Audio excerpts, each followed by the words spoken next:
नमस्ते,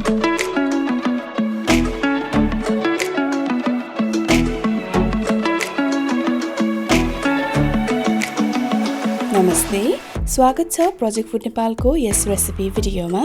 बाहिर रेस्टुरेन्टमा पाउने जस्तै छिटो र मिठो चिल्ली पनिरको रेसिपी लिएर आएका छौँ। यसरी बनाएको यो परिकारमा पनिर पकाउने बेला फुट्दैन। आउनुहोस् लागौ चिल्ली पनिर बनाउनतर्फ।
हेर्नुहोस्, चिल्ली पनिर तयार भइसक्यो।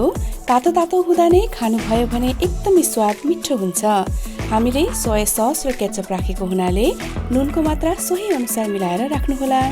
बनाउन गाह्रो नहुने यो चिल्ली पनिरको रेसिपी तपाईहरूले पनि अवश्य ट्राई गर्नुहोला। हाम्रो भिडियो पुरै हेरिदिनु भएकोमा धेरै धेरै धन्यवाद।